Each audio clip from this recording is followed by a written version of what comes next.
በአብይ ጾም ጉዟችን ሶስተኛው ሳምንት ላይ ደርሰናል።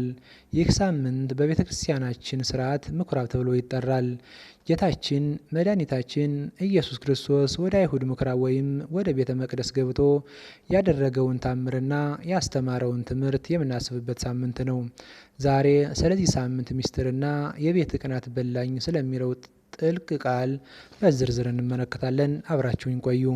ምኩራብ ማለት የአይሁድ የጸሎትና የሕግ መማሪያ ቤት ማለት ነው። በዚህ ሳምንት የሚነበበው ወንጌል የዮሐንስ ወንጌል ምዕራፍ 2 ከቁጥር 12 እስከ 25 ያለው ቃል ነው። ጌታችን ወደ ኢየሩሳሌም ቤተ መቅደስ ስለ መግባቱ ይናገራል። ጌታችን ወደ መቅደሱ ሲገባ ሰዎች መቅደሱን ወደ ንግድ ስፍራነት ቀይረው ታገኛቸው። በሬ፣ በግና እርግቦች የሚሸጡትን ገንዘብ ለዋጮችንም ተመለከተ። ከገመድ ጅራፍ አበጅቶ ሁሉንም ከመቅደስ አስወጣቸው። የገንዘብ ለዋጮችንም ጠረጴዛ ገለበጠ።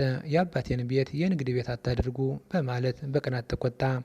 ቅዱስ ዳዊት በትንቢት መነጽር በመዝሙር 69 ቁጥር 9 ላይ የቤት ቅናት በላኝ በማለት በመቅደስ ውስጥ ስለሚሰራው የስጋ ስራ በሚገባ አስቀምጦታል።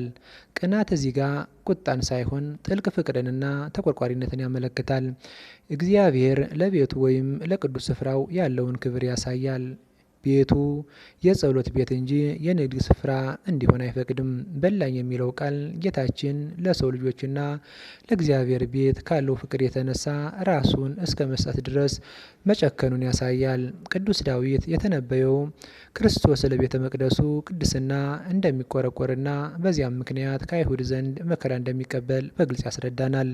ምኩራብ ለእኛ ለክርስቲያኖች የሚሰጠውን ትምህርት እንመልከት።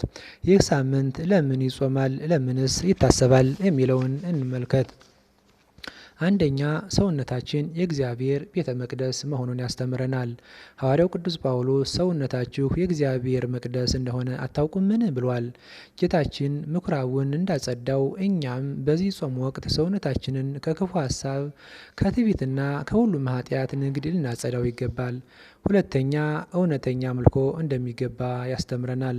በቤተ መቅደሱ ውስጥ መሆን ያለበት ጸሎትና ምስጋና ብቻ መሆኑን ያስገነዝበናል። ልባችንን ወደ ጸሎት ቤትነት መቀየር አለብን። አይሁድ ይህን ለማድረግ ምን ምልክት ታሳየናለህ ብለው በጠየቁት ጊዜ ጌታችን ይህን ቤተ መቅደስ አፍርሱት፣ በሶስተኛው ቀን አስነሳዋለሁ አላቸው። እነሱ ስለ ድንጋዩ መቅደስ ሲያስቡ፣ እርሱ ግን ስለ ሰውነቱ ወይም ስለ ትንሣኤው ይናገር ነበር። ይህ የምኩራብ ሳምንት በቀጥታ ከጌታችን ስቅለትና ትንሣኤ ጋር የተያያዘ ነው። ምኩራብ ማለት ራሳችንን የምንመረምርበት ሳምንት ነው። የቤት ቅናት በላኝ እንዳለው ቅዱስ ዳዊት እኛስ ለእግዚአብሔር ቤትና ለገዛ ሰውነታችን ቅድስና ምን ያህል እንቀናለን? በዚህ ጾም ወቅት ልባችንን ለእግዚአብሔር ማደሪያነት እናዘጋጅ። ወስብሐት ለእግዚአብሔር። መልካም ጾም ይሁንልን።